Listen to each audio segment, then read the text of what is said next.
ఈ మధ్య కాలంలో సోషల్ మీడియాలో బాగా ట్రోల్ అవుతున్నటువంటి అంశం దేవాదాయ శాఖలో అసిస్టెంట్ కమిషనర్గా ఉన్నటువంటి శాంతి అనేటటువంటి మహిళపై ఆమె భర్త చేసినటువంటి ఆరోపణలు ఏవైతే ఉన్నాయో అవి ఈ మధ్య కాలంలో అటు మీడియాలో అవ్వచ్చు ఇటు సోషల్ మీడియాలో కూడా విపరీతంగా ట్రోల్ అవుతున్నాయి. అయితే ఆమెకి పుట్టినటువంటి ఎవరైతే పిల్లలున్నారో నాకు కాదు విజయసాయి రెడ్డి అలాగే మరొక అరుతో ఆమెకి గర్భం దాల్చిందని చెప్పేసి తీవ్రమైనటువంటి ఆరోపణలు చేయడం జరిగింది. ఆమె భర్త అయినటువంటి మదన్ మోహన్ చేసినటువంటి వ్యక్తులు ఆయన ఇతర దేశాల్లో అమెరికాలో ఉంటారు అని చెప్పేసి చెప్పడం జరిగింది. అయితే ఆయన చేసినటువంటి ఆరోపణలు ఎంతవరకు కరెక్ట్ అనేది ఆమె మీడియా ముఖంగా కొన్ని వివరణ ఇచ్చుకునేటటువంటి ప్రయత్నం చేసింది.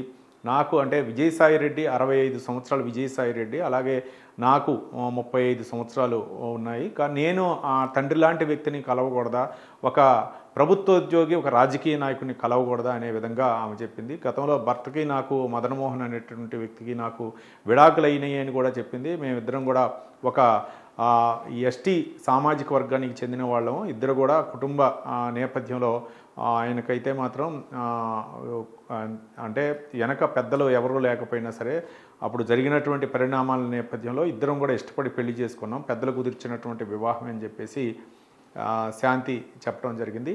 అయితే నాకు పుట్టినటువంటి పిల్లలు ఎవరైతే ఉన్నారో వాళ్ళు గతంలో ఆయన మదన్ మోహన్ తోటి ఇద్దరు పిల్లలు ఉండటం జరిగింది. తర్వాత విభేదాల కారణంగా విడిపోవడం జరిగింది.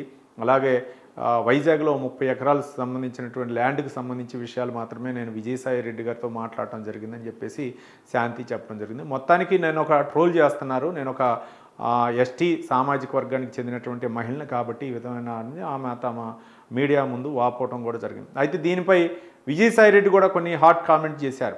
ఒక వ్యక్తిని ఈ విధంగా టార్గెట్ చేస్తారా, అలాగే కొన్ని మీడియా సంస్థలపై కూడా విజయసాయి రెడ్డి కొన్ని ఘాటైనటువంటి వ్యాఖ్యలు చేశారు.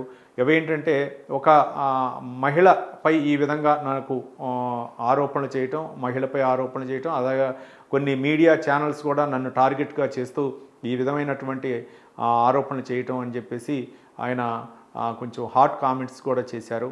అవి అంటే ఒక నన్ను టార్గెట్ చేయాల్సినటువంటి అవసరం మీకేమొచ్చింది, మీ ఇంట్లో కూడా మహిళలు ఉంటారు, అక్కలు అలాగే తల్లులు ఉంటారు కదా, ఈ విధంగా ఒక మహిళపై ట్రోల్ చేయటం ఇది సరైనటువంటి పద్ధతి కాదు. నేను కూడా ఒక మీడియా ఛానల్ పెడతాను, గతంలో కూడా ఒక ఛానల్ పెట్టాలని చెప్పాను, జగన్మోహన్ రెడ్డి వద్దు అని వారించబట్టే నేను ఆపాను. ఈసారి జగన్మోహన్ రెడ్డి వద్దు అన్నా సరే నేనైతే మీడియాలో ఛానల్ పెట్టి తీరుతానని చెప్పేసి విజయసాయి రెడ్డి అయితే హాట్ కామెంట్ చేశారు.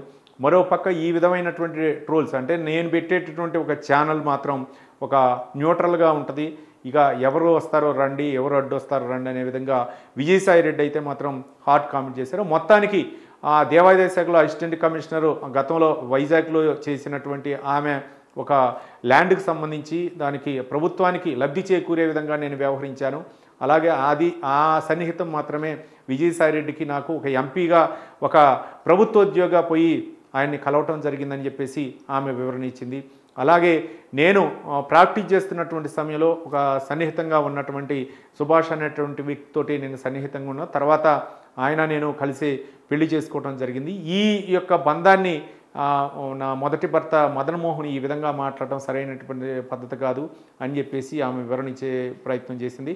మొత్తానికి ఈ వ్యవహారం అయితే మాత్రం సోషల్ మీడియాలో బాగా ట్రోల్ అవుతుంది. విజయసాయి రెడ్డి మీద అయితే కొన్ని ఛానల్స్ కొంచెం హాట్ కామెంట్స్ కూడా చేశాయి, విజయసాయి రెడ్డి అక్రమాలు అంటూ చేశాయి. మొత్తానికి విజయసాయి రెడ్డి కూడా నేను ఈ యొక్క ట్రోల్ తట్టుకోవటం కోసం ఒక ఛానల్ని పెట్టబోతున్నానని చెప్పడం జరిగింది. మొత్తానికి కొన్ని మీడియా ఛానల్ పేరు వెల్లడించడం భావ్యం కాదు కాబట్టి కొన్ని మీడియా ఛానల్స్ అయినా పేరు పెట్టి కూడా తిట్టడం జరిగింది, అంటే హాట్ కామెంట్స్ చేయడం జరిగింది. మొత్తానికి ఈ ట్రోలింగ్ విధానం ఎప్పటి వరకు కంప్లీట్ అవుతుంది, ఓ పక్క విజయసాయి రెడ్డి ఆమె శాంతి కూడా వివరణ ఇచ్చారు కాబట్టి ఇది ఎంతవరకు ఎప్పటికీ ఇది ముగిసిపోద్దో మనం వేచి చూద్దాం.